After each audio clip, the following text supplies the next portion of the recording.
Bueno, vamos entonces a escuchar la palabra del Señor. Amén. Les doy la bienvenida, muy contento. Bienvenidos. Gracias. Joan, Liliana, Felipe, me alegra que estén acá. Hermana Antonieta, bienvenida, me alegra mucho verla también. Bueno, vamos hoy a escuchar una palabra.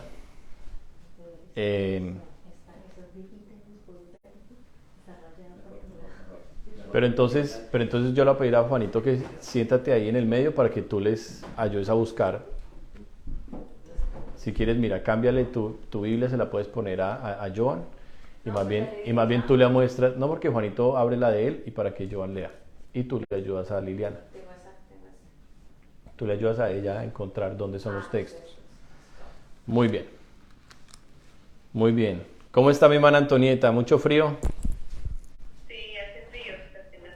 Nos estaban haciendo fieros que estaban por allá en 30 grados y que, mejor dicho, que la playa se iban y todo y otra vez volvieron a salir con chaquetas de invierno. Solo Canadá. En una semana pasamos de invierno a verano, solo en Canadá. Bueno, este mensaje tiene un título y es un poco gracioso, pero tiene su significado. El mensaje de hoy se llama ¿qué quieres que yo haga? ¿Qué quieres que yo haga? Y lo primero que me viene a la mente es una escena de una película. Ojalá podrían ver si ustedes esa película, una película cristiana muy linda que se llama El progreso del peregrino. El progreso del peregrino. Es la historia de un libro de un escritor cristiano muy famoso de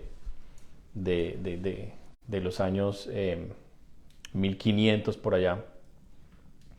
Un gran hombre de Dios llamado John Bunyan. Y está en el inicio, está el personaje principal, el protagonista que se llama Christian, va leyendo la Biblia, tiene una maleta llena de bolsas feas y todo sobre su espalda, representando el peso del pecado, y va leyendo la Biblia. Y lo único que lee en la Biblia es la ira de Dios que viene, y la ira de Dios que viene, y la ira de Dios que viene para destruir al mundo. Y él está leyendo eso cuando de pronto frente a sus ojos se abren los cielos y desciende fuego y lo quema todo. Y él está como en medio de ese fuego y abre sus ojos y se da cuenta que es como un momento de su imaginación por lo que está tan impactado de lo que está leyendo, de la ira que viene de Dios, de la ira y el castigo de Dios. Y él está así cuando de pronto cierra su Biblia y empieza a gritar: ¿qué quieres que yo haga? ¿Qué quieres que yo haga? Entonces viene un predicador hacia él, se le acerca y le dice: mira, allá está la puerta de salida, ¿la logras ver? Sí, corre hacia ella y no te detengas.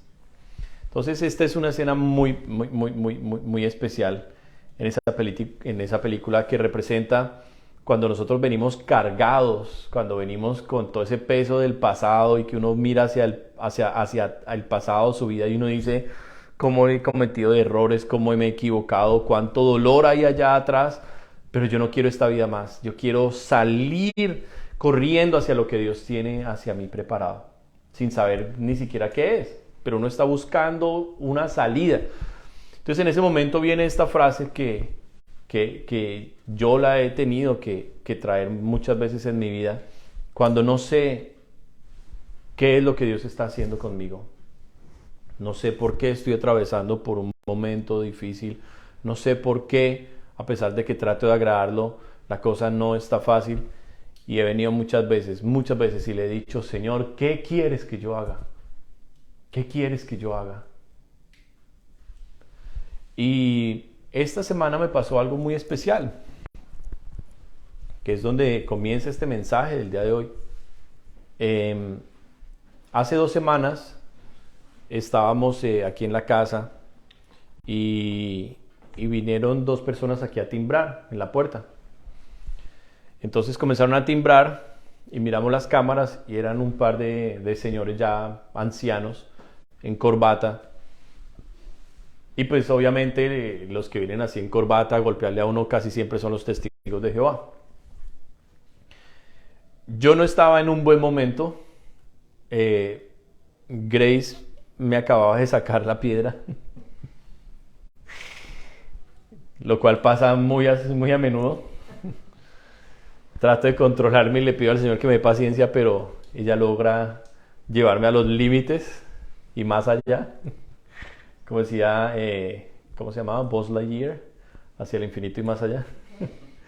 La niña me lleva más allá de los límites de mi paciencia y estaba yo mal en ese momento. Tenía rabia porque la niña me había hecho una maldad y estaba lavando los platos ahí. Y timbran y veo la cámara y dije, ay no, los testigos de Jehová. Los testigos de Jehová. Entonces mi esposa me dijo, ábreles, son dos señores, ábreles la puerta. Le dije, ¿qué les voy a abrir ahorita? ¿Qué voy a hablar? Las manos llenas de jabón y todo. Le dije, no. Me dijo, pero ellos vinieron hasta acá, ábreles. Entonces, claro, nosotros no podemos desechar a nadie. Nosotros no estamos ni para desechar ni para juzgar a nadie. Estamos para compartir la palabra de Dios. Pero no era un buen momento, así es que les abrí la puerta y les dije, lo siento, no es un buen momento, no los puedo recibir. Pero si ustedes vuelven aquí al barrio, yo con gusto los recibo. Y los escucho y nos sentamos y hablamos. Entonces me dijeron, ¿cuándo? Les dije, ¿cuándo vuelven acá? Me dijeron, ¿le parece bien la próxima semana? Próximo miércoles, sí, a las 11, listo. Dejamos la cita, la puse en mi celular porque lo que yo no pongo en mi celular con una alarma se me olvida. Y bueno, volví a mis ocupaciones, volví a mi día a día, pasó la semana, pero ya para el lunes, cuando recordé que tenía la cita con ellos, y esta semana fue una semana bastante ocupada, de muchas citas y de mucho trabajo, esta semana comencé ya a sentir el peso de mi reunión con ellos, el compromiso que tengo delante de Dios de predicar la palabra de Dios a todas las personas que pueda. Y entonces dije, ¿qué hago, Señor? ¿Qué hago con los testigos de Jehová? Porque pues yo he estudiado algo de cada religión, pero las religiones, la mayoría van como cambiando sus doctrinas y sus métodos para seguir trayendo gente. Y entonces dije, bueno, me acordé que Michael Brown, un teólogo que yo respeto y amo mucho, que he seguido por años, lo escuché una vez entrevistando a un colega suyo sobre los testigos de Jehová, cómo los testigos de Jehová se están acabando alrededor de todo el mundo, porque ellos mismos se han dado cuenta de sus mentiras y sus cosas. Entonces me acordé de esa entrevista, la busqué ahí en YouTube y la volví a escuchar. Pero es una entrevista para teólogos, ¿me entienden? O sea, para gente muy estudiosa. Entonces estaba llena de información, y entonces, claro, yo apunté unos nombres y unas cosas. Miré la entrevista de otro de los que mencionaban ahí. No, ya el hombre profundizaba ya en la historia, empezó a hablar de detalle por detalle, ¡pum! Apagué. Y dije, no, la cosa no es por ahí. La cosa no es por ahí. Vi otros dos hombres de Dios, predicadores que me gustan también, que escucho. Vi a Paul Washer, es un hombre mucho más sincero y más tranquilo. Y la historia de Paul Washer me pareció graciosa porque Paul Washer decía que estaba en un pueblo en el Perú predicando. Y dice, había sido un día terriblemente duro, veníamos únicamente pensando en el hotel, quiero llegar al hotel, porque habían estado en la selva del Perú predicando y venían muy cansados. Entonces dice Paul Washer que van así cuando ¡pum! Les aparecen en el parque dos testigos de Jehová. Pero me llamó la atención que Paul Washer tuvo la misma actitud que yo, como no de desecharlo, sino decir, ay, no, ¿y ahora yo qué hago?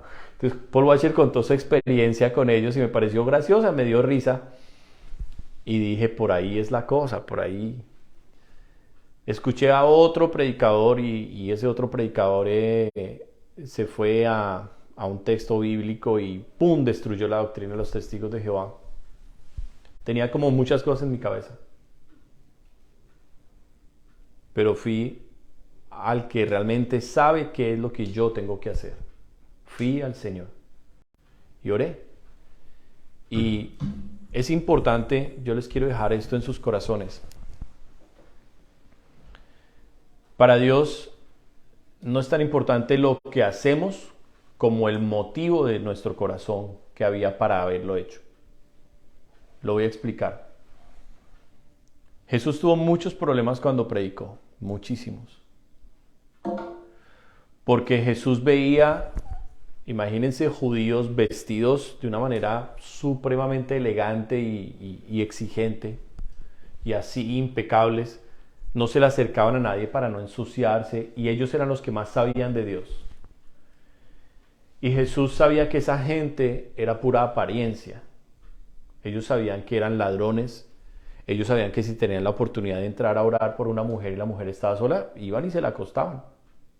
Jesús sabía eso, que eran simplemente actores, farsantes. Y Jesús tuvo que confrontar eso. Por eso Jesús nos enseñó que lo más importante es el motivo que hay en nuestro corazón para hacer las cosas. A pesar de que muchas veces nos equivoquemos y fallemos, Dios mira lo que había en mi corazón para haber hecho eso. Y me enseña y me da la oportunidad de arreglarlo y de corregirlo. ¿Ven? Me senté a solas con Dios. Me senté con Él. Y le dije, Señor, yo no quiero demostrarle a este par de señores cuánto yo sé de la Biblia. Yo no quiero destruirles su doctrina y mostrarles que el cristianismo es mejor que ser testigos de Jehová. Yo no quiero eso. Lo que yo quiero es que tú me uses para ellos dos, porque esos dos señores son ancianos y ellos son dos almas perdidas que necesitan salvación. Ellos te necesitan, le dije al Señor. Y Dios puso esa carga en mi corazón de orar por ellos. Desde que les pregunté cómo se llamaban, no se me olvidaron sus nombres. Reed y Jim. Entonces tenía en mi mente Reed, Jim. Y empecé a orar por ellos. Para que Dios tuviera misericordia de ellos y les abriera sus ojos. Que ellos puedan conocer a Dios y no una religión. Y lo que el Señor me puso en el corazón, en vez de sentarme y sacar una lista de todos los versículos que demuestran que su doctrina es errada, que tienen una doctrina, de acuerdo a la Biblia, una doctrina de demonios falsa, lo que Dios puso en mi corazón más que eso fue compartir mi testimonio. ¿Cómo conocí yo a Dios? Entonces, efectivamente llegaron el miércoles. No escribí ni un solo versículo, ni preparé nada, ni un estudio bíblico, nada. Lo único que hice fue orar por ellos y disponer mi corazón para lo que Dios quisiera hacer. Y les abrí, ellos llegaron a las 11 en punto, gente súper puntual. El par de viejitos con sus corbatas, muy bien arreglados, muy decentes. Y entraron, me saludaron. Ellos iban a quedar en la puerta. Yo les dije, no, sigan y se sientan. Los senté en la mesa conmigo. Y claro, los escuché. Sacaron su revista de Atalaya y me dijeron, estamos aquí para hacerle varias preguntas. Le dije, pregúntenme. La primera pregunta. ¿Usted cree que es posible ser feliz? Les dije, sí, creo que sí. ¿Cree que la vida que hay en la eternidad es mejor que esta? Les dije, por supuesto que sí. Entonces les respondí a las preguntas que habían en la revista de ellos. Ellos solamente leen las preguntas que están allí. Pero ellos se dieron cuenta que yo tenía mi Biblia. Y saqué mi Biblia de inglés y español. Entonces no sabían cómo abordarme porque sabían que yo tenía una Biblia. Y les respondí sí a todas sus preguntas. Por lo general ellos le preguntan eso a esas cosas a personas que están muy mal, muy afligidas, en depresiones, en problemas, en alcohol. Y ellos como que muestran con esas preguntas lo mal que está la vida y lo bueno que puede ser la vida si deciden hacerse testigos de Jehová. Pero conmigo pues como que ese argumento no les quedó. Entonces, ¿qué pasó? Que yo les pregunté a ellos, yo comencé a hacer las preguntas. Les dije, ¿cómo se hicieron testigos de Jehová? Entonces empezó Reed y me dijo, bueno, yo me hice testigo de Jehová en el año 1972.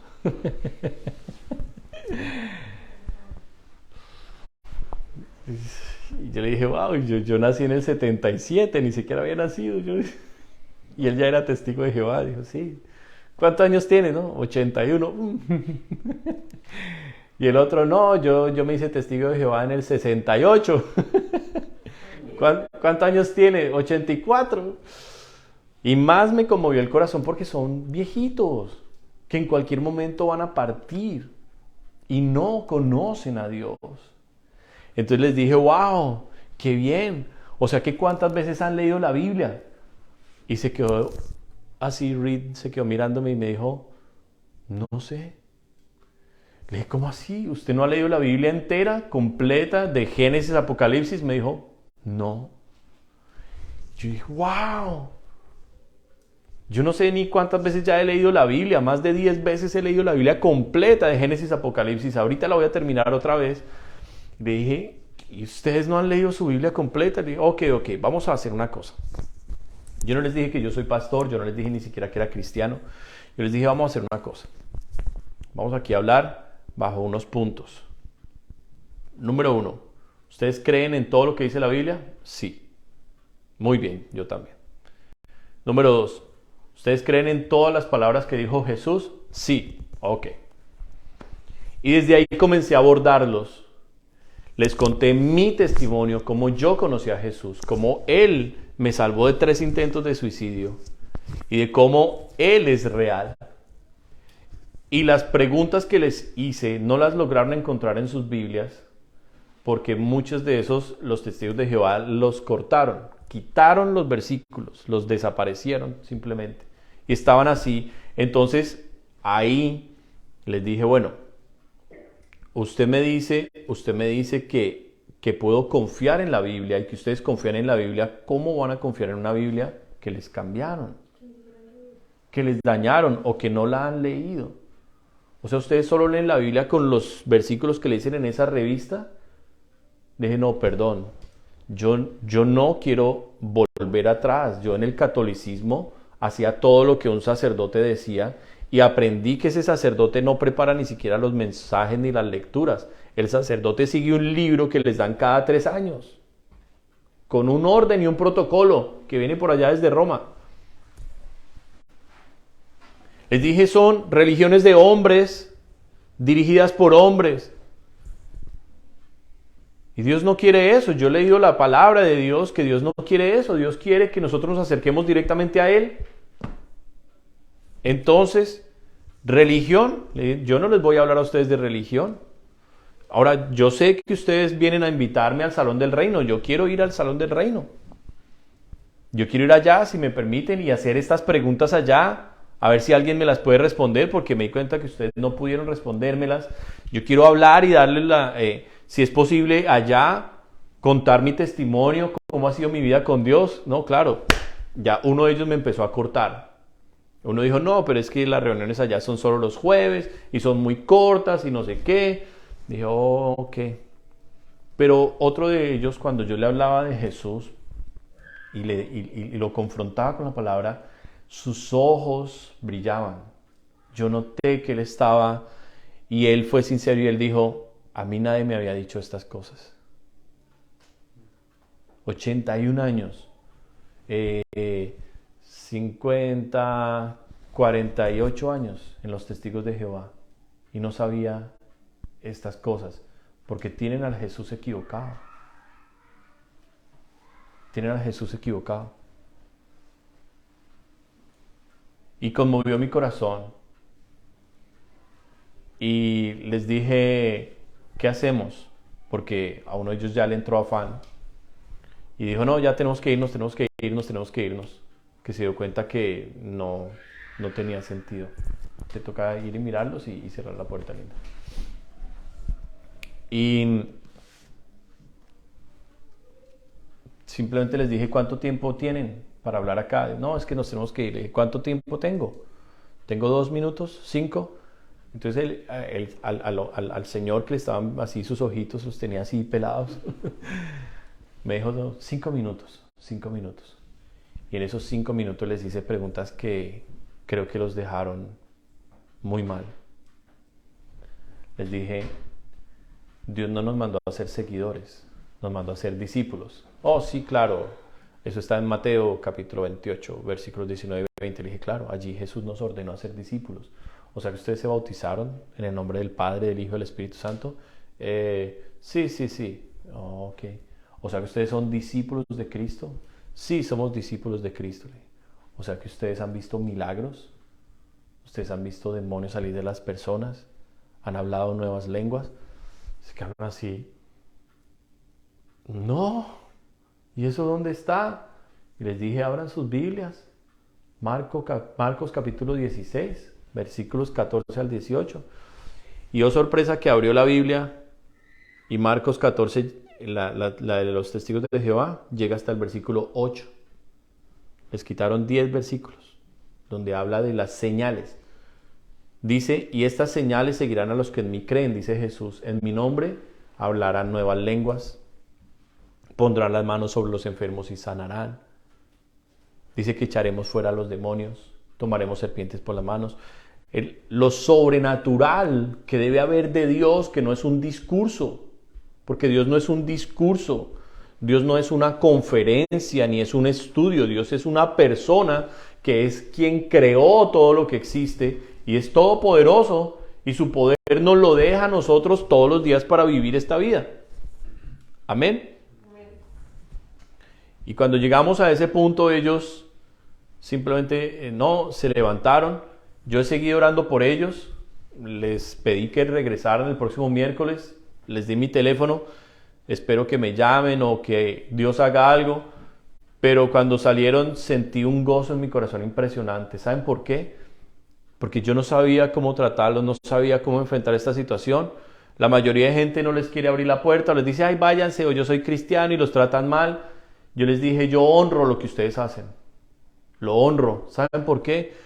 Porque ustedes son personas que tal vez yo sé que en su corazón quieren agradar a Dios con lo que les han enseñado que tienen que hacer.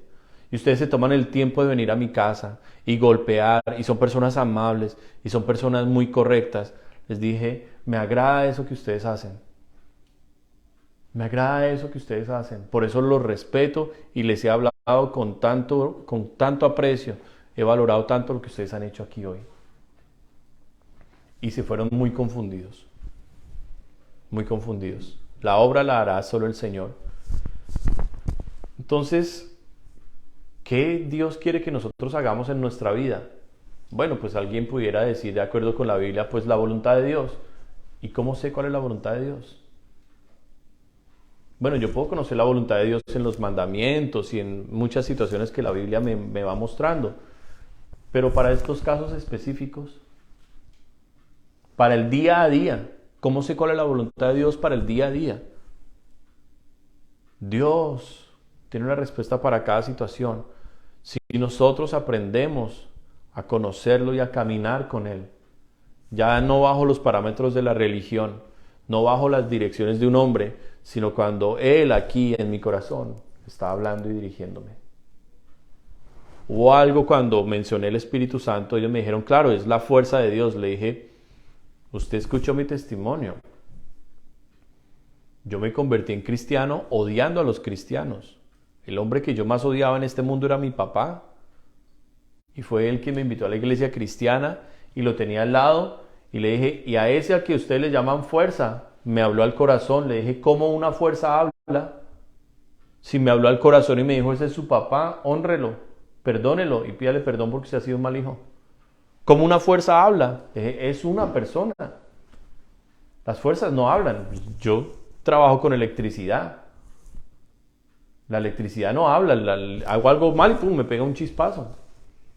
Pero yo escuché una voz en mi corazón, la misma voz que escucho en estos momentos cuando no sé qué hacer y voy a Él. Amén. Y es donde yo quiero pedirles hoy su mayor atención a estas palabras que no son mías, sino que son de Cristo mismo.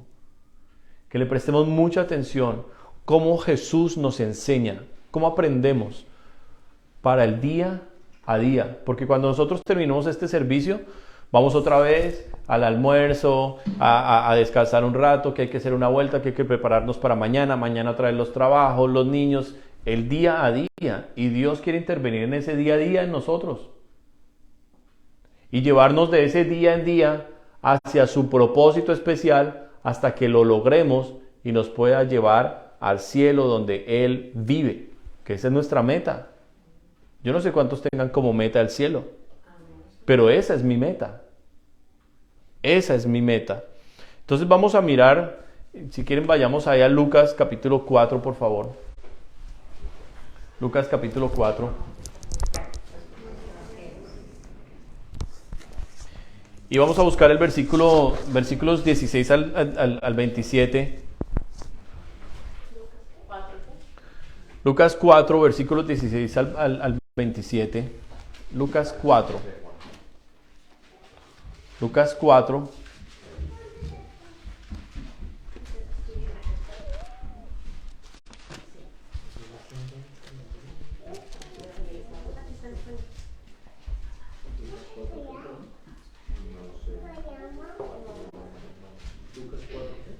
Lucas 4, y vamos a empezar a leer desde el versículo 16. ¿Qué título tienen ahí en esas Biblias? Jesús lleno del Espíritu. Jesús es tentado por el diablo. En Lucas 4, 16. Lucas 4, tentación de Jesús, pero el 16 arranca con Jesús de Después volvió a Nazaret. Nazaret. Jesús en Nazaret, ok. Entonces Jesús Le regresó a dice, Jesus rejected a Nazareth. Ese título lo tengo yo aquí también. Rechazan a Jesús en Nazaret. Nazaret sabemos que es la tierra donde Él creció. No donde nació, sino donde creció.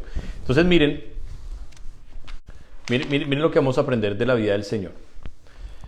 Vino a Nazaret, donde se había criado, y en el día de reposo, que es el sábado, entró en la sinagoga. La sinagoga es como la iglesia de los judíos, conforme a su costumbre, y se levantó a leer el Antiguo Testamento.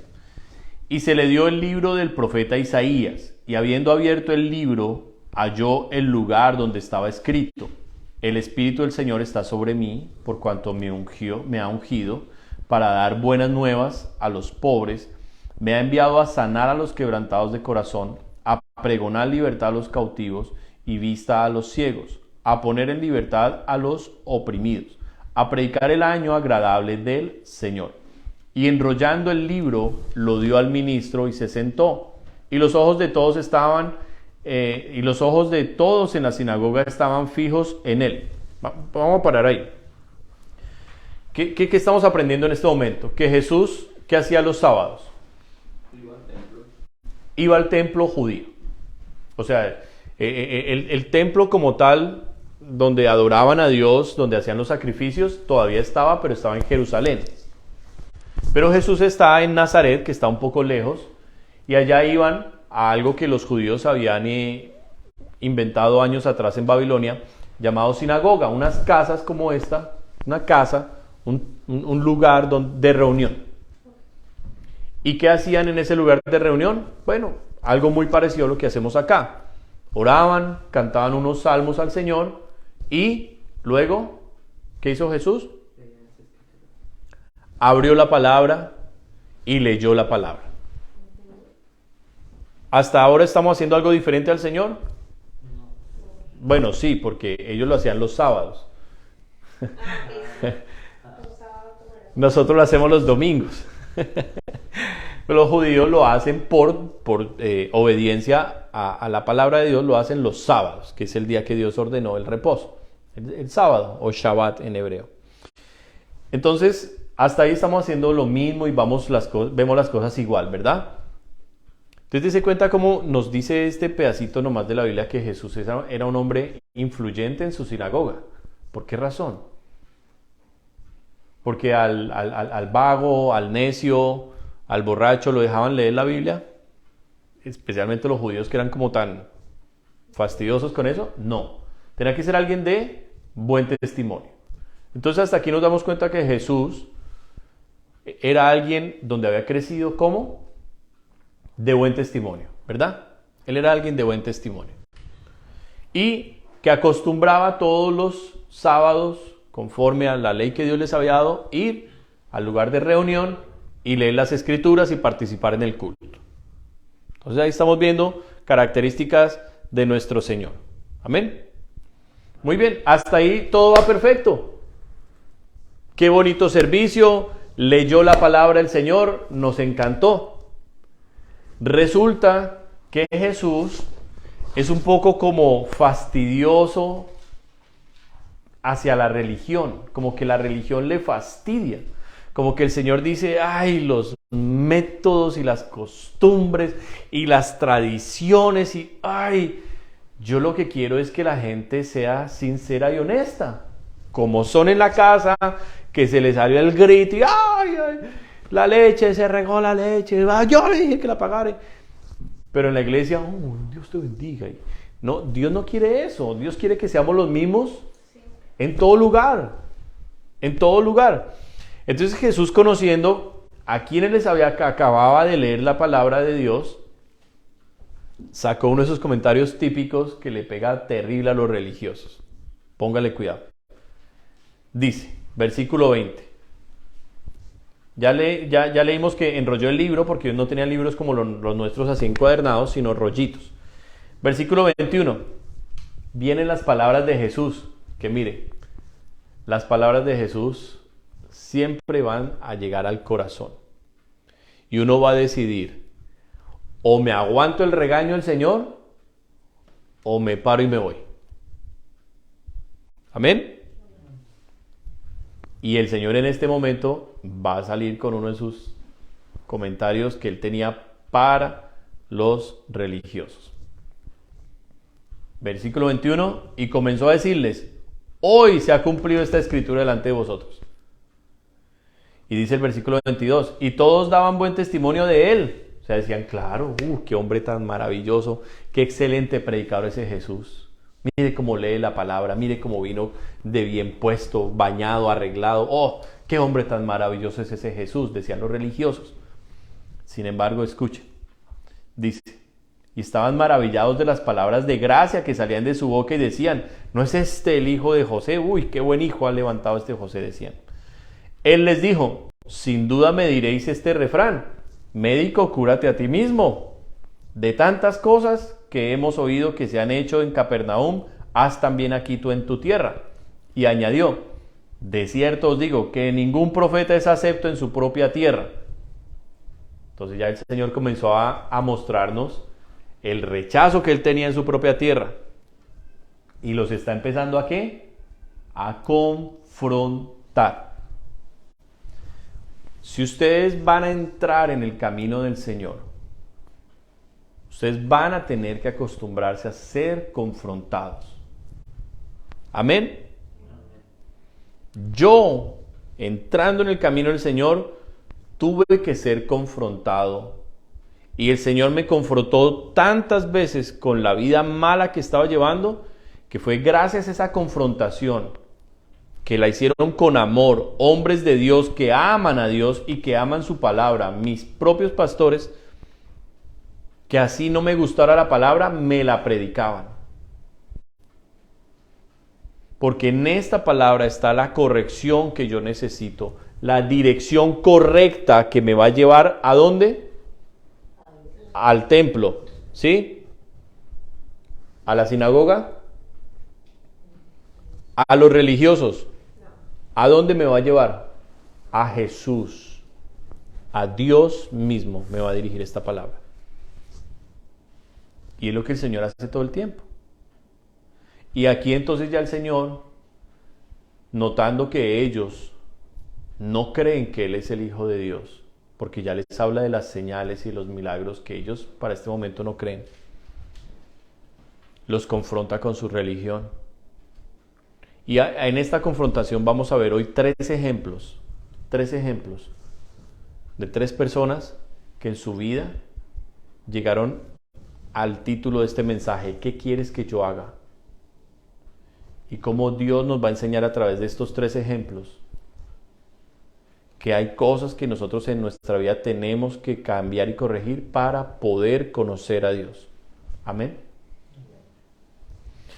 Miren entonces, dice el Señor, versículo 25: y en verdad os digo que muchas viudas había en Israel en los días de Elías, cuando el cielo fue cerrado por 3 años y 6 meses. Y hubo una gran hambre en toda la tierra, pero a ninguna de ellas fue enviado Elías, sino a una mujer viuda de Sarepta de Sidón. O sea, una mujer no judía. ¡Pum! Primera pedrada para los judíos. Segunda pedrada: y muchos leprosos había en Israel en tiempo del profeta Eliseo, pero ninguno de ellos fue limpiado, sino Naamán el sirio. ¡Pum! Segunda pedrada. ¿La aguantaron? Porque no era judío. Versículo 28, ¿qué dice? ¿Qué dicen ustedes? ¿Se aguantaron la confrontación del Señor o no? No. Miren lo que hicieron los religiosos. Versículo 28. Al oír estas cosas, todos en la sinagoga, ¿qué? ¿Sí están leyendo? Se llenaron de ira. Típico. A mí me ha pasado. Hace varios años que no me pasa, pero me ha sucedido en la vida. Que mientras predico, gente se ha parado y se ha salido. Porque no aguantaron una pedradita con amor. Y de cosas que ni siquiera uno sabe que están haciendo, pero que Dios sí lo sabe y las pone en la boca de uno para confrontarlos. Pero mire que ahí no para la historia. Dice que levantándose le echaron fuera de la ciudad y le llevaron hasta la cumbre del monte sobre el cual estaba edificada la ciudad de ellos para... ¿Qué querían hacer con Jesús? Matarlo. Mas él pasó por en medio de ellos y se fue. Entonces aquí vamos a empezar a ver varias cosas. Primero, ¿qué quieres que yo haga, Señor? Dios me va a decir, muy buena pregunta. Yo te voy a enseñar mi voluntad y te voy a enseñar mi propósito, pero necesito darte una advertencia. No siempre hacer mi voluntad te va a traer éxito con la gente. No siempre el hacer mi voluntad te va a hacer que la gente te ame y que te vuelvas popular. Todo lo contrario, muchas veces por hacer mi voluntad vas a ser rechazado, vas a ser perseguido, vas a ser apartado. Mucha gente se te va a alejar muchas veces por hacer mi voluntad, dice Dios.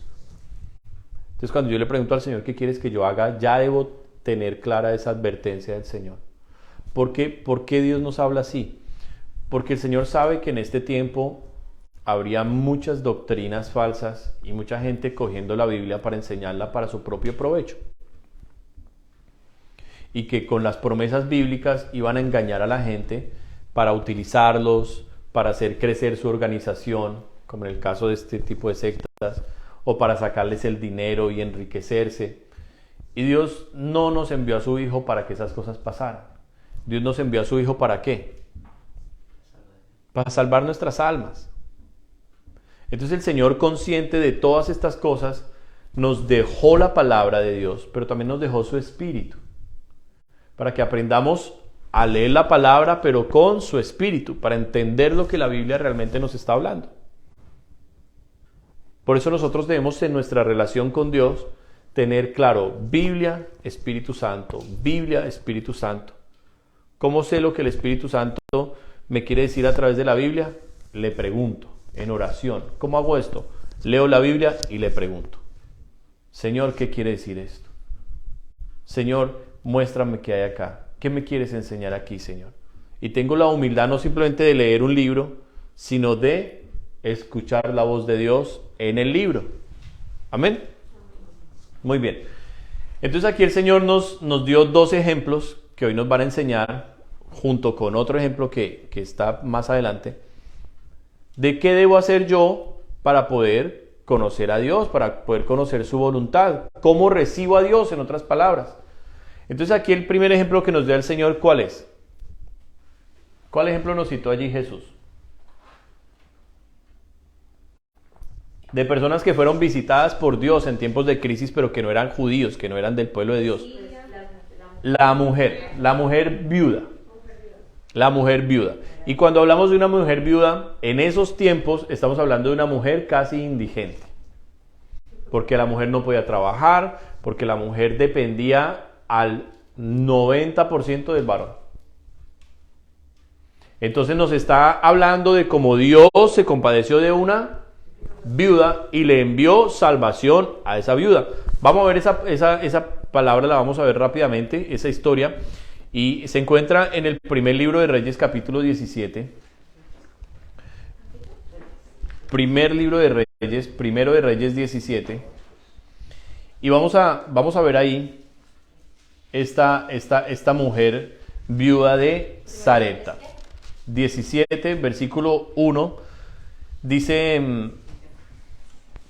entonces Elías Tisbita era un gran profeta de Dios, que era de los moradores de Galaad. Dijo acá, vive Jehová Dios de Israel, en cuya presencia estoy, que no habrá, lluvia ni rocío en estos años, sino por mi palabra. Dios levantó al profeta Elías, mandó un juicio sobre su nación de Israel y dijo 3 años de sequía. Pregunta, ¿qué significaba 3 años de sequía en ese tiempo? Donde no había sistemas de riego, donde no había almacenamientos de aguas. Hambre. 3 años de sequía era hambre. Muy bien, vino el juicio de Dios sobre la tierra, 3 años de hambre. Muy bien, vamos a saltar al versículo 8 y dice, vino luego a él palabra de Jehová, o sea, al profeta, diciendo, levántate, vete a Sarepta de Sidón y mora allí. Y aquí yo he dado orden allí a una mujer viuda que te sustente. Entonces él se levantó y fue a Sarepta, que no es en Israel. Y cuando llegó a la puerta de la ciudad, he aquí una mujer viuda que estaba allí recogiendo leña. Y él la llamó y le dijo, te ruego que me traigas un poco de agua en un vaso para que beba. Y yendo ella para traérsela, él la volvió a llamar y le dijo, te ruego que me traigas también un bocado de pan en tu mano. Y ella le respondió, vive Jehová tu Dios, que no tengo pan cocido, o sea, preparado. Solamente un puñado de harina tengo en la tinaja y un poco de aceite en una vasija. Y ahora recogía 2 leños para entrar y prepararlo para mí y para mi hijo, para que lo comamos y nos dejemos morir. Amén. Vamos a la escena. Este primer ejemplo en la Biblia nos enseña un principio muy importante. ¿Cuál es? La importancia de recibir a Dios en mi casa y creer en lo que Él va a hacer. Esta mujer está en crisis como toda la nación por la sequía. Y ella le dice al profeta, claro, no tengo problema de ir a traer la última agua que me queda, porque había sequía, ¿verdad? Ok. Pero cuando le pide comida al profeta, ella le dice, pues sí, nos vamos a morir aquí los 3, porque esta es la última cena que vamos a tener mi hijo y yo. ¿En qué momento llegó Dios a visitar esa casa? ¿En un momento de abundancia? ¿En un momento de prosperidad? ¿En un momento de wow, estamos con... En un momento de necesidad familiar? Y Dios conoce nuestras vidas. Dios sabe cuando lo estamos necesitando y decimos, Señor, estoy que me muero. Mi familia está a punto de desbaratarse. Hay un problema en mi matrimonio, o hay un problema con los hijos, o yo estoy en una crisis personal. No puedo más. Y llega uno en ese momento en su vida a decir, ¿qué hago? Dios, no puedo más. Son las palabras que están en el fondo de la respuesta de esta señora. Iba a traer un poco de madera para hacer lo último que tengo de pan, comérnoslo y acostarnos a morirnos porque ya no tengo más. Y es ahí cuando viene Dios y manda al profeta a esa mujer, mamá, a esa familia necesitada. Dios le manda el profeta. Pero el profeta no viene con un mercado. El profeta no llegó con un mercado, no llegó con un cheque. ¿Con qué llegó el profeta?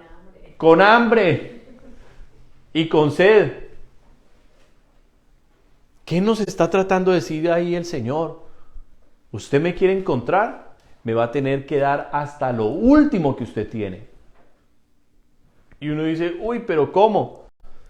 En el sentido espiritual, no es material, es espiritual.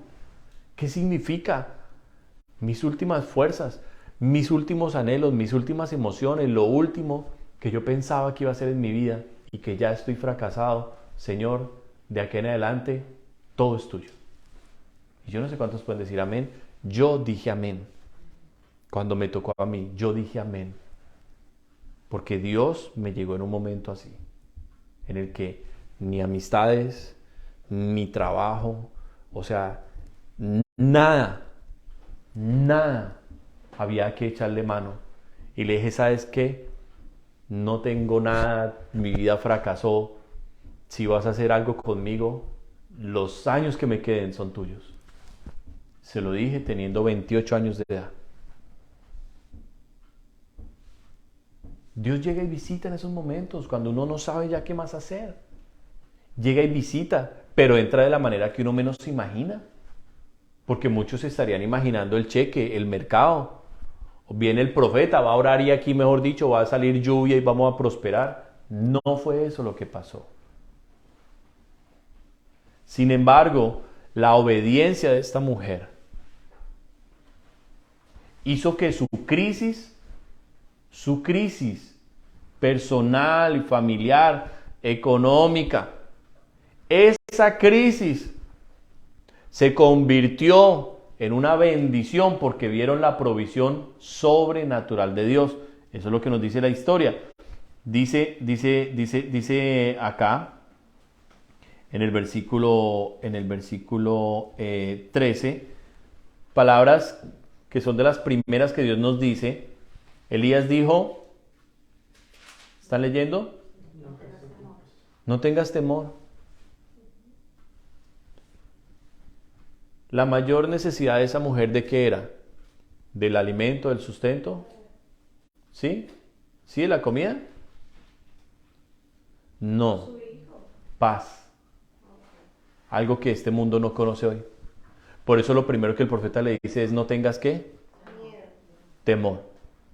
¿Y saben una cosa? Cuando Dios lo visita a uno y uno le abre las puertas de la vida al Señor, lo primero que Dios le empieza a quitar a uno, ¿saben qué es? El temor, el miedo. Yo tenía mucho miedo de mi futuro. Yo pensaba que no tenía futuro, que iba a fracasar en todo, que la situación en mi país estaba terriblemente mal y que no tenía futuro para nada. Y esa es la mentira que hoy Satanás le está diciendo a esta generación. Que no tienen futuro, que nadie, no tienen realmente quien los ame, que este mundo solo la destrucción es lo que le espera a este mundo, y por eso tantos jóvenes hoy se quitan la vida. ¿Por qué? Porque están en una prisión de temor. Y es lo primero que el profeta, que representa a Dios, él es un representante de Dios, le entra a decir a la mujer, no tengas temor. Y le dice, ve, haz como has dicho, pero hazme a mí primero. ¡Oh, Dios mío!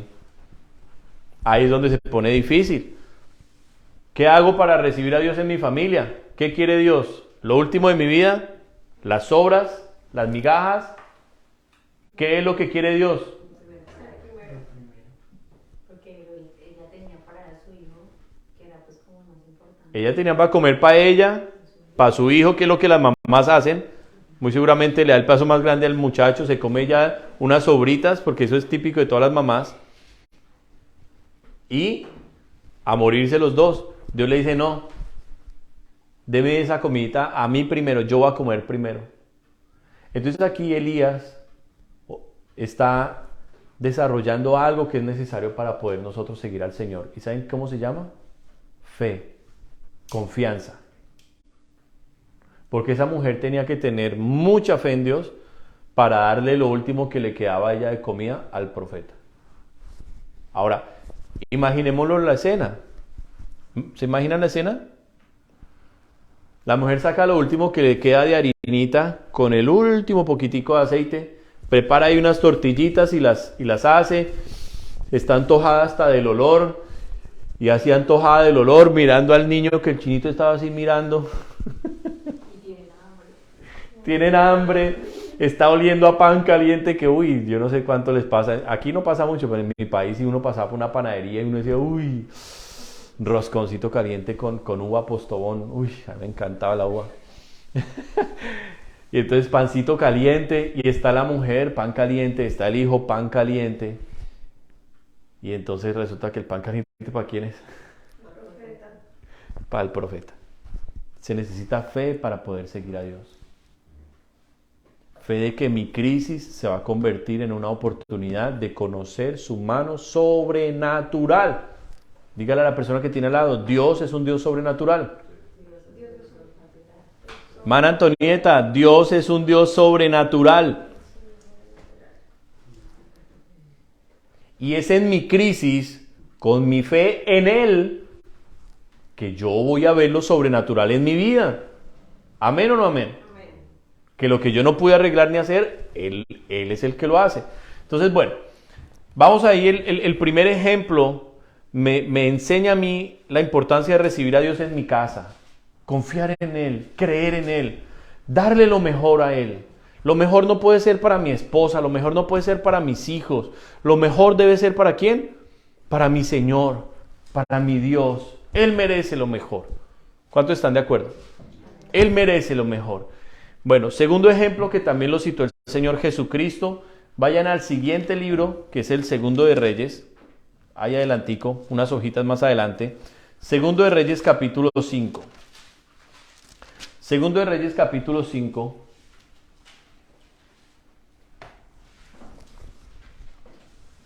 Aquí Dios nos va a tratar un área que también nos cuesta mucho. El área que estaba tratando en esta mujer viuda era la fe, la confianza, los miedos. ¿Cuántas personas han sufrido aquí de miedos? Levántenme la mano. Miedo a ser abandonado, miedo a quedarme solo, miedo a ser rechazado, ay, de pronto no me acepten, de pronto... Miedos por todo lado. Eso fue lo primero que entró a tratar Dios en este caso de esta mujer. Esa mujer podemos ser nosotros, llenos de miedos. ¿Cuál es la palabra del Señor? No temas. No temas, ya estoy aquí. Está diciendo el Señor ahí en la escena. Ya estoy aquí, no temas. O sea, confía en mí, descansa en mí. La fe, la confianza en Dios trae ¿qué? Trae paz, trae descanso. Descanso aquí en la cabeza, de los pensamientos, del problema que no logro quitarme de encima, que aquí Dios trae paz, en el corazón trae paz, me da descanso, reposo, alivio. Amén. Amén. Dios es maravilloso, por eso uno se empieza a enamorar tanto de Él. Segundo ejemplo, aquí Dios va a tratar con otra área un poco más difícil, pero que también es maravilloso cuando Dios lo hace. Segundo de Reyes, capítulo 5, versículos 1 al 14. Naamán, general del ejército del rey de Siria, era varón grande delante de su señor. El 5, Segundo de Reyes 5. Vamos a ver aquí la historia de un hombre importante. Este no es una viuda. Esta no es una mujer sola, pobre. Este es un tipo ¿qué? Importantísimo. O sea, este tipo es un general de un país tremendo. Imagínense un general canadiense, un general gringo. No un general colombiano, un general... Ha existido siempre, Siria. Sí, claro. Pues, o sea, siempre no, pero sí desde hace muchos años, claro. Claro. Entonces, miren, este hombre, dice la Biblia, era varón grande, versículo 1, delante de su señor. ¿Quién era el señor? El rey. Y lo tenía en alta estima, mejor dicho, su hombre más importante del gobierno de un país importante en ese tiempo. Sí, era un país muy importante en ese tiempo. Porque por medio de él había dado Jehová salvación a Siria. Era este hombre valeroso en extremo, pero leproso. Oh, qué cosa, ¿no? Y de Siria habían salido bandas armadas y habían llevado cautiva de la tierra de Israel a una muchacha, la cual servía a la mujer de Naamán. O sea, Siria era más fuerte que Israel, más poderoso, ¿ok? Esta dijo a su señora: si rogase mi señora al profeta que está en Samaria, o sea, allá de los judíos, él lo sanaría de su lepra. Entrando Naamán a su señor, le relató diciendo: así y así ha dicho una muchacha que es de la tierra de Israel. Y le dijo el rey de Siria: anda, ve y yo enviaré cartas al rey de Siria. Salió pues, al rey de Israel, perdón. Salió pues él llevando consigo 10 talentos de plata y 6,000 piezas de oro. Uy, tan poquito, ¿no? Y 10 mudas de vestidos. Mejor dicho, este hombre está llevando un tesoro entero. Tomó también cartas para el rey de Israel que decían así: cuando lleguen a ti estas cartas, sabe por ellas que yo envío a ti mi siervo Naamán para que lo sanes de su lepra. Luego que el rey de Israel leyó las cartas, rasgó sus vestidos y dijo: ¿soy yo Dios que mate y dé vida para que éste envíe a mí a que sane un hombre de su lepra? Considerad ahora y ve cómo busca ocasión contra mí. Bueno, vamos a explicar hasta ahí. El protagonista en esta historia es un hombre importantísimo, general más importante de un país tremendo. Entonces, este tipo, lleno de reconocimiento, de gloria, de dinero, es leproso. Y como leproso, sufre por la enfermedad. Esta muchacha judía le dice: mi señor puede ser sano de esa lepra, pero tiene que ir al profeta de allá, de nuestro país, porque allá es donde Dios sana. Es a través de nosotros que Dios sana. Y lo que me está diciendo ahí la Biblia es algo muy sencillo. ¿Usted quiere encontrar a Dios? Usted no lo va a encontrar en cualquier lado. No es que me fui y me metí por aquí, o me metí por allá, o que aquí yo lo encuentro solito. Vaya allá donde está Dios, el Dios de la Biblia, donde está el poder de Dios. Porque qué tan fácil era sanar un leproso. Cualquier médico lo puede hacer, ¿verdad? Hoy en día cualquier médico puede sanar un leproso, ¿verdad? No existe cura para la lepra hasta el día de hoy, 2023. No existe cura para la lepra hoy. Entonces aquí primero el Señor nos está dando un mensaje. ¿Qué debo hacer, Señor? Vaya al lugar correcto, donde está el varón de Dios, no cualquier garabato, un varón ungido por Dios, que le va a enseñar la palabra de Dios. Ir al lugar correcto. ¿Qué hago, Señor? Vaya al lugar correcto. ¿Cuántos dicen amén? No es con los testigos de Jehová, no es con los mormones, no es con los musulmanes, no es con los católicos. Todos ellos pueda que hablen de Dios, pero no tienen ni el poder ni la palabra del Dios que estamos leyendo acá, el Dios de la Biblia. Si hoy nos entrara un leproso acá, podemos orar con fe por esa enfermedad y Dios responde esa oración y sale el leproso limpio. Ahí sí se las puse dura para creerlo, ¿verdad? ¿Cuántos milagros hemos visto? Montones. Sanidades, milagros, liberaciones, todo lo que la Biblia nos promete. Pero ¿dónde está ese poder real y que viene de Dios? En el lugar donde se predica correctamente la palabra de Dios, donde está la presencia de Dios en un varón de Dios. ¿Amén? Amén. Es la primera parte de la historia. Segunda parte, vamos para allá. Miren que tenía más fe, este hombre que no era judío, tenía más fe que el propio rey judío. El rey judío estaba lleno de ¿qué? De miedo. Sale este general lleno de tesoros porque cargaba una fortuna, salió con una fortuna literalmente, Y cuando llegaban las cartas al rey de Israel, que dice, ay, lo que viene es una trampa. ¿Cómo así que yo lo sane si es que yo soy Dios? Ese rey, si ustedes leyeran toda la historia, por eso es lo importante leer la Biblia completa, ese rey sabía de las señales, del poder, de los milagros que Dios hacía a través de este profeta llamado Eliseo. Pero era un rey incrédulo. Por eso ustedes no le crean a cualquier persona que les habla de Cristo. Ustedes no le crean a cualquier persona que diga que es cristiano. Porque muchos dicen que son cristianos. Pero lo dicen de labios para afuera. Porque su vida es muy contraria a lo que dice la Biblia que un cristiano debe ser y vivir. ¿Amén? Bueno, hasta ahí vamos bien. Vamos entonces a continuar con la historia. Cuando Eliseo, el varón de Dios, oyó que el rey de Israel había rasgado sus vestidos, envió a decir al rey, ¿por qué has rasgado tus vestidos? Venga ahora a mí. Vea lo que es un varón de Dios. Y sabrá que hay profeta en Israel. Tremendo, ¿no? Esto es lo que nosotros tenemos que buscar hoy, hermanos. Ser esa gente de fe. Ser esa gente de fe que no nos da miedo, que apareció un satanista. Tráigalo, vamos a hablarle de Cristo al satanista. Pastor, me llegaron los testigos de Jehová a la casa y no sé qué hacer, pastor. Hombre, vaya, enfréntelo usted misma. Enfréntelo usted mismo. Amén. Es el mismo Dios para todos nosotros. No tiene uno que estar dependiendo del pastor para todo. Amén. La fe en el Señor. Dice, versículo 9, y vino Naamán con sus caballos y con su carro y se paró a las puertas de la casa de Eliseo. Vamos a entrar ahí perdónenme que yo me tarde tanto tiempo, pero es que quiero que se entienda la historia.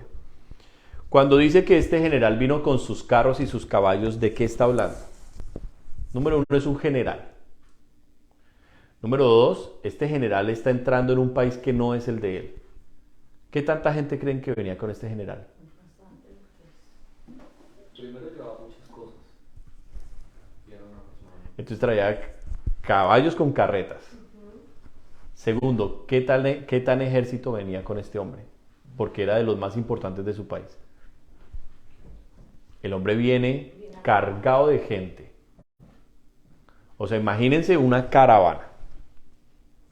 Una caravana de soldados, guerreros en caballos, de carretas. Y llegan a la casa del profeta. Era un profeta humilde, sencillo, un rancho. Y este hombre tan importante le tocó ir hasta ahí. Eso en la Biblia tiene una palabra para definirlo. ¿Saben cómo se define eso? Cuando alguien humillación. Señor, ¿qué quieres que yo haga? Te quiero encontrar. ¿Qué va a decir Dios? Humíllate. El grande soy yo, tú eres la pulga. ¿Sí o no? Sí. Entonces Eliseo le envió un mensajero diciendo, ve y lávate 7 veces en el Jordán, y tu carne se te restaurará y serás limpio. Y Naamán se fue enojado. Ay, Dios mío. ¿Qué le pasó a este hombre? Ay, hermano, pues que se le subió el título a la cabeza. Es un general. Trae tesoros, trae gente. Y está frente a un rancho. Y ni siquiera sale. Le manda un mensajero y le dice, vaya, métase allá al río Jordán, que se meta 7 veces y va a ser y se le quita la lepra. Eso fue lo que pasó literalmente en esa escena. Y este hombre, tan petulante y tan importante y tan orgulloso, tan rico, se pone furioso y dice, escuchen, he aquí yo decía para mí, son las palabras de Naamán, saldrá él luego y estando en pie, invocará el nombre de Jehová su Dios y alzará su mano y tocará el lugar y sanará la lepra. O sea que estaba esperando este hombre. Lo que hoy muchas iglesias cristianas sí ofrecen. Un show. Un espectáculo. Porque ustedes hoy vinieron por primera vez acá y son muy bienvenidos. Pero yo acá lo único que tengo para darles es lo que tengo. La palabra de Dios. el conocimiento de caminar con Él 16 años de mi vida, su presencia, porque Dios está aquí con nosotros. Pero yo aquí no saco cosas raras, ni luces que cambian de color, ni humo, ni música así toda ¡guau! Y para atraer a los jóvenes. La gente que viene acá y se queda es porque viene buscando la presencia de Dios. Y son bienvenidos, y son por lo que nosotros oramos. Esa es nuestra oración, mía y de mi esposa, que Dios nos traiga gente necesitada de Él, que quiera cambiar, que lo quiera conocer. Eso es lo que más le pedimos nosotros a Dios. Y mire lo que dice acá. Mas sus criados, porque él se fue enojado para su país, ¿le ganó qué? El orgullo. Mas sus criados se le acercaron y le hablaron diciendo: Padre mío, si el profeta te mandara alguna cosa, ¿no la harías? ¿Cuánto más diciéndote: lávate y serás limpio? Él entonces se tragó el orgullo, dice, descendió y se zambulló 7 veces en el Jordán, conforme a la palabra del varón de Dios. Y su carne, ¿están leyendo? Sí. Se volvió como la carne de un niño y quedó limpio. Segundo ejemplo, ¿qué quieres que yo haga, Dios? Confiar, así no entendamos sus métodos. Los métodos de Dios no son como los nuestros. Y Dios no nos va a responder siempre de la manera que nosotros esperamos. Pero sí espera que confiemos. No es el hombre el que hace la obra, sino Dios. Este hombre fue sanado por el poder de Dios, pero nunca jamás ni siquiera vio al profeta. ¿Saben qué significa eso? Segunda de Timoteo 1:5 nos lo va a decir 2:5, perdón, nos lo va a decir muy fácil. Porque no hay otro intermediario entre Dios y los hombres, solo Jesucristo hombre. Yo no soy el que traigo salvación para ustedes. Yo no soy el que traigo respuestas para sus vidas. Yo solo soy un instrumento, como este profeta. Pero si ustedes quieren ver el poder de Dios en sus vidas, van a necesitar encontrarse con Dios. Así el profeta no les agrade, así el profeta ni siquiera les abra la puerta. Porque ese fue lo que hizo el profeta, ni le abrió la puerta. Pero ese hombre quedó sano de su lepra. ¿Y qué representa la lepra en nuestra vida? El pecado. ¿Cuánta gente está detrás del pastor, hermanos? ¿Cuánta gente vive pegada al pastor? Pegada a los pastores. Se pegan como chicles. Y hermano, va a haber gente que ni siquiera ora en sus casas. No le gastan a la Biblia 5 minutos. No se los gastan. De domingo en domingo viven. De llegar el domingo a la iglesia, escuchar la palabra, emocionarse y pegados a los pastores como chicles. Pero el poder de Dios no está en sus vidas y la lepra nunca desaparece. ¿Por qué? Porque no van a Dios, que es la fuente de poder. Yo no puedo responderles a ustedes sus necesidades, ni puedo hacer nada por ustedes. Serán ustedes los que en su orgullo decidan bajarse de ese caballo, bien bajito, y obedecer a la instrucción del Señor. Claro, la humildad. La humildad. La humildad. Este ejemplo nos enseña a nosotros que muchas veces el peor enemigo que tenemos está aquí adentro, y es nuestro propio orgullo. El enemigo de la pobre viuda era su miedo, su temor. El enemigo de este hombre, Naamán, era su orgullo. El hombre escuchó la voz correcta. Número 1, escuchó la voz de su sierva, que era judía. Número 2, escuchó la voz de sus soldados, que le dijeron: Señor, por favor, recapacita. ese hombre sí es de Dios, haz como Él te ha dicho. Y el hombre recapacitó y dijo, está bien, a regañadientes, de mala gana entró. Ay, hermanos, Jesús nos enseñó la historia de un par de hijos. Viene el papá y le dice a un hijo, hijo, ve por favor a trabajar allá en la granja hoy.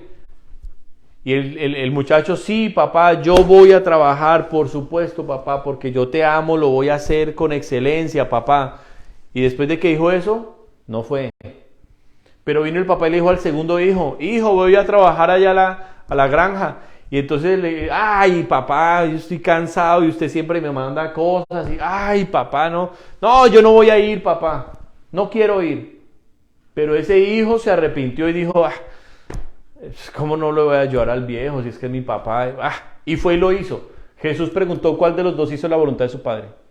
El segundo. El segundo. Puede que las cosas de Dios no le gusten a uno. Y puede que uno no esté de acuerdo con sus métodos, con su disciplina, con lo que Él me dice. Ay, ese pastor regaña, ese pastor es también así. A mí no me gusta, Señor. Pero al final uno recapacita como Naamán, como el segundo hijo de la historia de Jesús. Y dice, Señor, Señor. Y, ¿qué? Voy a ir, Señor. Dios está cansado, hastiado de los religiosos. Hasta aquí de los religiosos. Que dicen amén. Que ponen cara así en la iglesia. Pero que no lo aman, que no lo siguen. Dios está hastiado de gente que no lo sigue, que no le cree, que toma sus propias decisiones, que lleva su vida a su antojo. Este general dijo, cualquiera de los ríos en mi país es más limpio que esta porquería de Jordán. ¿Qué me va a meter ahí? Pero fue ahí donde lo mandó el profeta. Haga caso. Haga caso. Levánteme la mano, ¿cuántos vieron la predicación que les compartí ayer sobre la oración? La predicación del pastor Mauricio. ¿Quiénes la vieron? Levánteme la mano. Solo una mano, allá mi hermana Antonieta. Bueno, yo también la vi. En esa predicación del pastor Mauricio decía algo tremendo. Él dijo un principio que muchos pastores no están aplicando. Y lo vimos anoche en esa película súper linda, ¿no? Jesus Revolution. Oiga, les recomiendo la película. Qué película tan buena. Jesus Revolution. Linda la película. Oiga, ahí el pastor Mauricio citaba un principio. Y él dijo, la persona que viene a la consejería con el pastor y que el pastor, por la palabra de Dios, le dice, hermano, es así, así, así, así, para que ordene su vida, para que enderece el camino. Y la persona desecha ese consejo. ¿Qué hay que hacer con esa persona? ¿Qué es lo mejor que esa persona debe hacer? Buscar otra iglesia, donde sí le crea al pastor. Porque si no le cree a ese pastor, si no honra a ese hombre que está ahí, que por la Biblia, por el testimonio que tiene, le está dando una instrucción para que enderece su caminar con el Señor, ese no es el lugar para él. Lo dijo el pastor Mauricio, no lo dije yo. Lo vimos en la película anoche. Qué película tan linda. Habla de la historia de los años finales de los 60. Se llama Jesus Revolution porque es cuando vino la salvación de montones de hippies. ¿Sabes lo que son los hippies, verdad? Felipe, ¿sabes lo que son los hippies? Sí, señor. Bueno, en los años 70 en Estados Unidos vino un gran movimiento cristiano en donde miles y cientos de miles de hippies se convirtieron a Cristo, la mayoría jóvenes, todos ellos. Y empezó con un pastor, así de corbata, en una iglesia medio desocupada, que le predicaba a puros viejitos. Y ese pastor le creyó a Dios y dejó entrar a los hippies a su iglesia. ¿Y saben cómo era la iglesia? La iglesia tenía una fila de bancos aquí y otra acá. Y en las bancas de la derecha, todos así en corbata y todos así puestos. Y en la de la izquierda, todos esos hippies descalzos, con ruanas, en las barbas así con florecitas. Ahí. Pero cuando ese pastor predicaba la palabra de Dios, ¿saben quiénes decían amén y saben quiénes estaban felices con la palabra de Dios? Los hippies. Y los viejitos de acá los miraban así mal, porque aplaudían, porque decían ¡aleluya! Y ese pastor le creyó a Dios. Y más hippies siguieron viniendo, y más hippies, hasta que el lugar ya estaba a reventar. Y el pastor les dijo algo importante, les dijo, esas puertas siempre van a estar abiertas. Así es que díganle a sus amigos hippies que vengan, que esta es su casa, que aquí no los vamos a rechazar, que aquí no los vamos a señalar, no los vamos a juzgar, no los vamos a condenar, que aquí son bienvenidos. Pero esas puertas están abiertas también para todos los que están muy acomodados en su religión, en sus métodos y en su vida perfecta sin Dios. También las puertas están abiertas para ellos. Y cuando él dice algo, se levantaron un par de viejitos. Se levantó uno ahí todo ofendido y con la esposa, vámonos, y se fue así de la iglesia. El otro, así también, no, qué terrible esto, y se fue de la iglesia. Y se levantó el tercer viejito, ¿no? Y los otros allá en la puerta esperando que saliera con ellos. Y el viejito se levantó y se fue a abrazar a los hippies. Ah, bien. Quería Sí. ¿Por qué? Porque Dios no rechaza al que viene a Él. El que viene a Él, Dios no lo echa fuera. No importa su condición, su edad, su estado. A Dios no le importa si ustedes vienen cargados de miedos o si vienen cargados de lepra, de pecados. Eso para el Señor no es problema. Nunca jamás Cristo le oyó a un leproso. Nunca. Nunca. Miren todos los milagros de lepra que el Señor hizo. No solo en el Antiguo Testamento, en el Nuevo Testamento Jesús. Para Dios ningún pecado es terrible y espantoso, que no. Para Dios lo único que representa el pecado es separación de Él. Por eso quiere quitar el pecado, para que cada uno de nosotros podamos estar cerca de Él. Amén. El tercer caso, y ya con este termino, es el apóstol Pablo. No lo vamos a leer, simplemente se los voy a decir. El apóstol Pablo está en su ministerio. Tiene problemas con sus iglesias que Dios le ha dado para levantar, especialmente con las iglesias que había en un lugar llamado Corinto. El apóstol Pablo tiene que sentarlos a ellos y decirles de dónde viene su autoridad, porque ya dudaban de que él fuera apóstol. Dudaban de que no, decían ese viejito ahí todo débil y eso nos manda unas cartas regañándonos, pero cuando vine a predicar eso casi ni puede hablar. Y se burlaron de la autoridad del apóstol Pablo. Y él comenzó a dolerse en su corazón y les comenzó a escribir los principios de autoridad. Y en el momento más difícil, él tiene que ser sincero y les tiene que decir, Dios me ha mostrado su gloria, yo he estado en el tercer cielo, yo he visto al mismo Dios, su gloria, todas sus cosas. Y dice, pero no puedo yo pretender que soy un tremendo hombre de Dios por eso. Para que eso no me llenara de orgullo, dijo Pablo. Dios me mandó un aguijón en mi carne, un mensajero de Satanás que lo abofeteaba.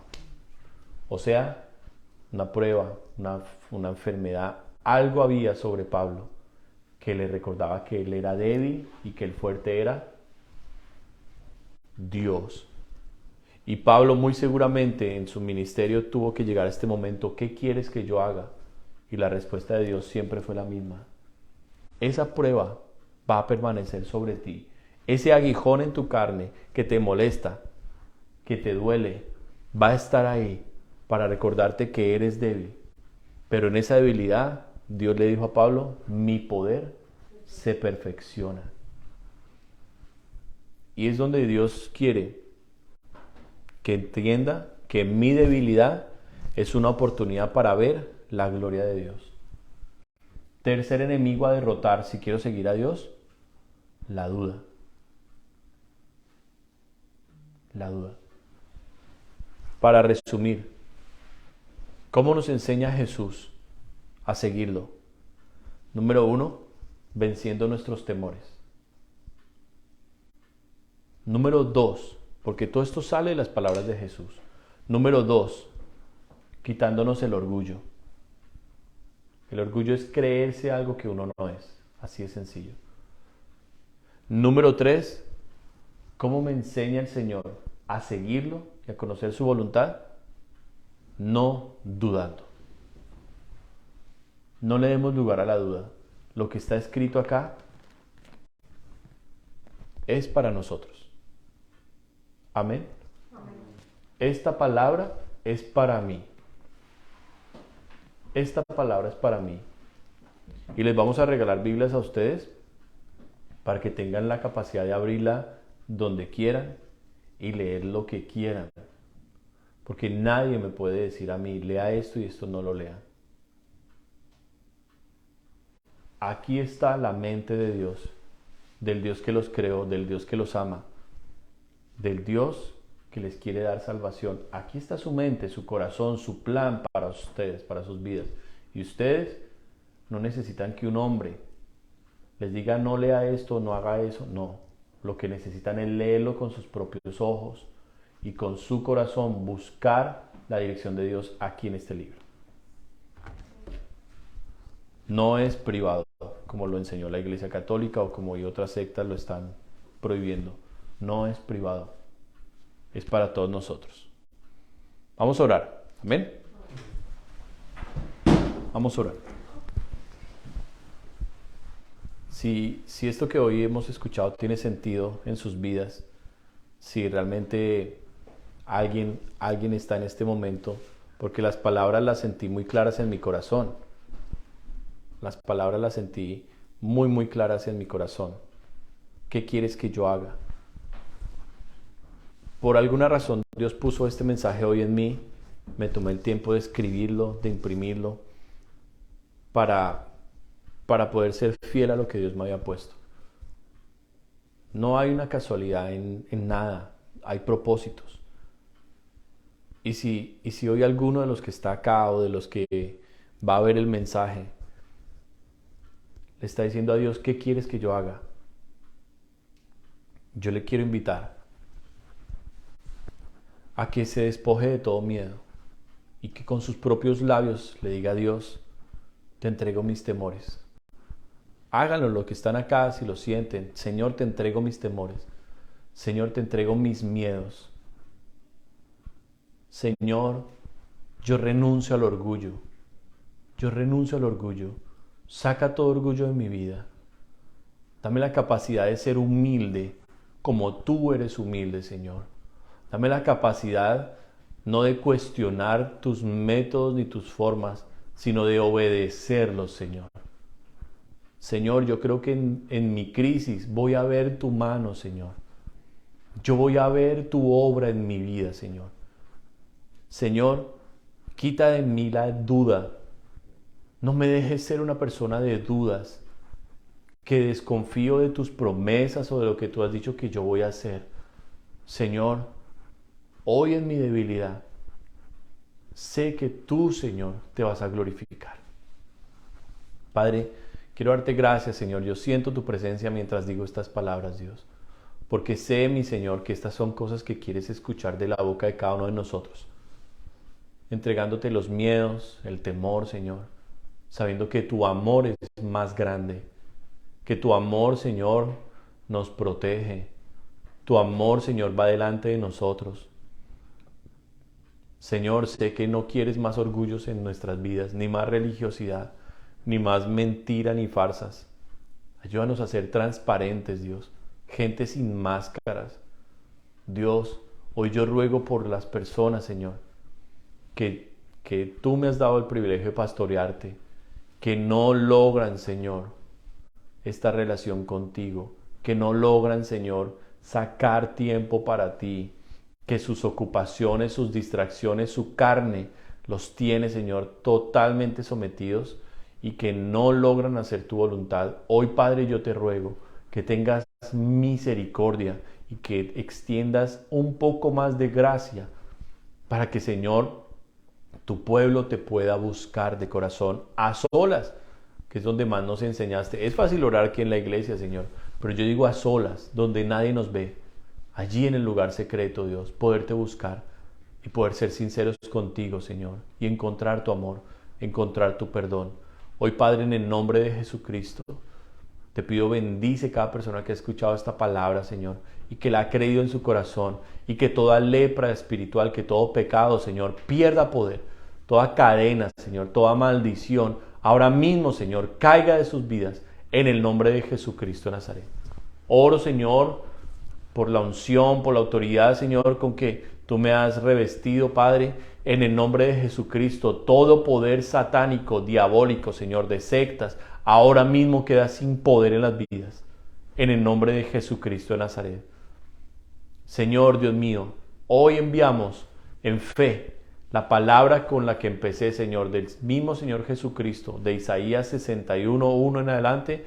Señor, que tu Espíritu está sobre nosotros, nos has ungido para sanar los corazones quebrantados y para publicar libertad a los cautivos. En el nombre de Jesús de Nazaret. Hay libertad, Señor, de cadenas. Ahora en el nombre de Jesús. Se rompen las cadenas. Se revientan, Señor. En el nombre de Jesús. En el nombre de Jesús. Hay libertad, Señor. Dios Todopoderoso. Grande eres, Padre. Y si alguno de los que ha escuchado quiere entregar su corazón al Señor, hoy lo puede hacer. Este es el momento de decírselo. Mi corazón, mi vida es tuya, Señor. Mi vida, así como esa viuda pensaba que se iba a echar a morir porque no tenía más que hacer. Ahora, Señor, yo te entrego mi corazón a ti, para que los años que me queden en esta tierra sean tuyos y que me dejes conocerte y amarte, Señor. Y que me quites este corazón, Señor, horrible y orgulloso y terrible como el de ese Naamán, pero que me des un corazón humilde y sincero como el tuyo para amarte y conocerte. Dios mío, gracias. Gracias por este tiempo, gracias por este servicio. Atamos toda contaminación, la enviamos al abismo en el nombre de Jesús de Nazaret. Y por el poder que hay en ti, Padre, bendecimos las vidas, Señor, en Cristo Jesús. También te pedimos que recibas nuestros diezmos y ofrendas que con amor, Señor, hemos traído, hemos presentado delante de ti. Recíbelos con agrado y multiplica, Señor, a aquel que da con obediencia, que da con alegría, Padre, en Cristo Jesús. Gracias te damos, Señor. Toda gloria y alabanza es para ti. Amén y amén. Bueno, bendito sea el Señor. Señor les bendiga a todos. Mi hermana, bendiciones.